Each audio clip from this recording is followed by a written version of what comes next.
Changes are coming to the communist nation of Cuba, and why that's significant is the first story we're explaining this Wednesday. I'm Carl Azus. Welcome to our viewers watching worldwide. The Caribbean country that's 90 miles away from U.S. soil has a turbulent history. In the 20th century, Cuba went from being controlled by one dictator to being controlled by another. Fidel Castro, who led the revolution to overthrow Cuba's government in 1959, aligned his country with the communist Soviet Union. Cuba became a communist country itself. Its government took control of private businesses and all aspects of Cuban life.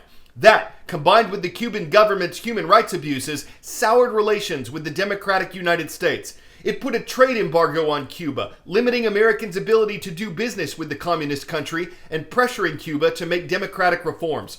When the Soviet Union was on the brink of collapse in 1990, it stopped its support for Cuba. The island lost billions of dollars in Soviet economic help every year, and that crushed Cuba's economy. In more recent years, its government has tried to improve conditions by loosening some of its economic controls while still keeping its grip on political power. Over the past 10 years, Cubans have been allowed to buy electronics and cell phones, buy and sell used cars, and stay in hotels. The country is in the news now because it just announced that Cubans will be able to start their own businesses or get jobs in most fields of work. Previously, Cuba's government would only allow private workers in certain fields, like barbering, repairing tires, or posing with tourists. And it still plans to prevent people from working in 124 different kinds of jobs, though it didn't specify what those jobs are.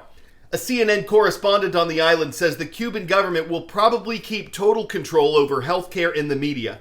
Still, the change will open up more than 2,000 different fields to Cuban workers. It's a major economic reform. It could lead to more opportunities and hope for Cubans. But the British Broadcasting Corporation reports that the changes are likely to happen slowly, as a lot of the country's current private workers are in the tourism industry, and that's been hit hard by the coronavirus pandemic and the U.S. embargo. 10-second trivia. Which of these internet browsers was launched first? Internet Explorer, Mozilla, Safari, or Netscape? In 1994, the Netscape Navigator started helping people with an internet connection browse the World Wide Web. Netscape also introduced something called SSL, Secure Sockets Layer, which became the first internet standard for protecting people's private information. This, of course, gave rise to online shopping because before SSL, people were concerned that sensitive info, like credit card numbers, wasn't safe in cyberspace. In fact, in Amazon's early days, folks commonly called the company to give their payment info over the phone.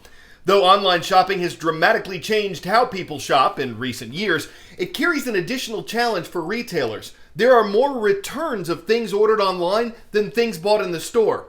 You might be surprised at what happens when you ship something back. Free returns. They're customers' insurance policy for shopping online. But what happens to those returns after you give them back might surprise you.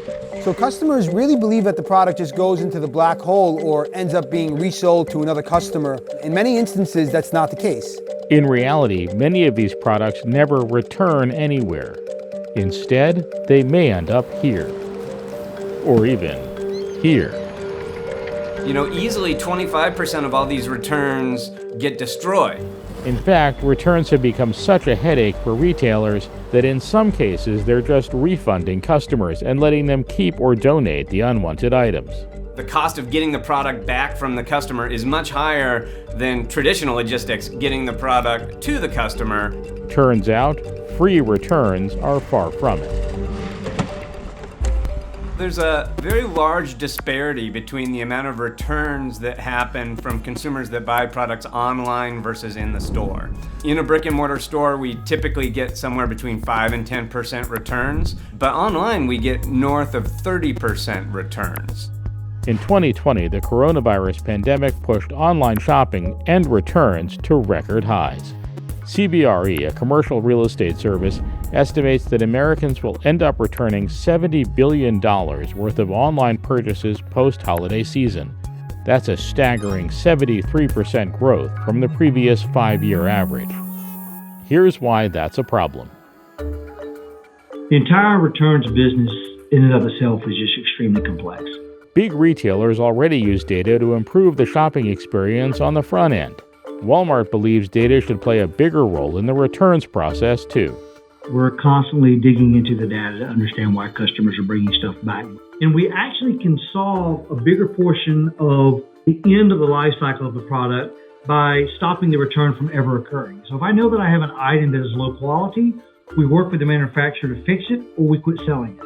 That's because accepting a return isn't always easy either. A warehouse optimized for fulfilling orders now has to receive a product and inspect it. Then someone needs to decide whether it can be resold or not. In the end, an online return can require up to 20% more space and labor than one made in store.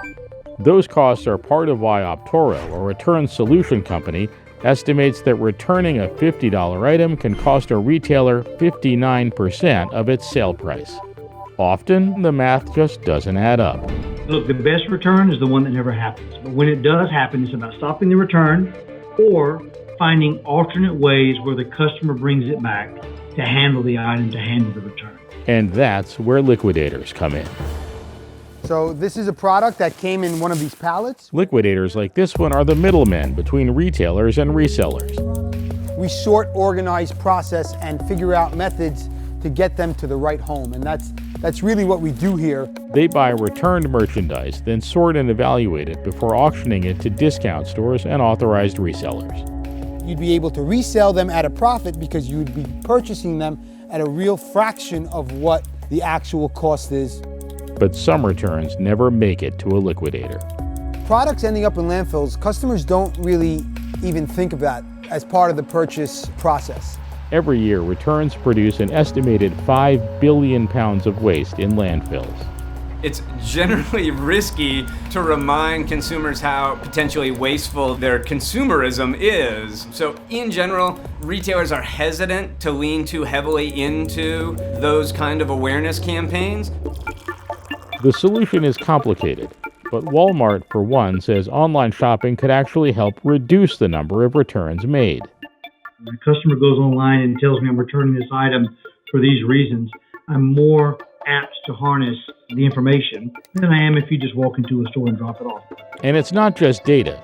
Tools like better sizing predictions for clothes and shoes can help reduce the likelihood a customer purchases the wrong size. AI chatbots can help answer customers' questions quickly and keep labor costs down for retailers. Even augmented reality is helping customers try out products before they buy. It's been unmanaged for years. Return rates were allowed to grow at the rate of sales. But if you effectively manage this thing, you can control your fate of where this is going, absolutely. In an odd way, this is a partially self-correcting problem. As the return problem gets bigger for all these retailers, there's more financial resources available to fix the problem. So there's a happy outcome where less of this stuff ends up in a landfill just because there's more money to be made by keeping it out of the landfill.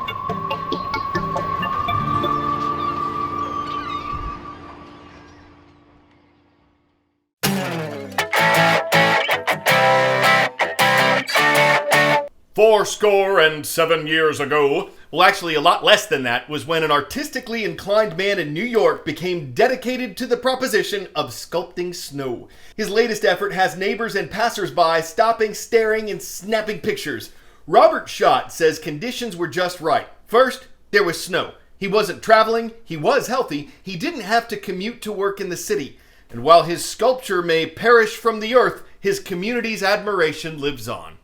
What a great way to be linking the past to the present. Maybe in future years he'll be biding his time, trying to trump his previous efforts, bringing Barack such a George's tradition that takes a clean ton of time, but still pushes him to begin afresh each year by cartooning out sculptures that never get jeer old.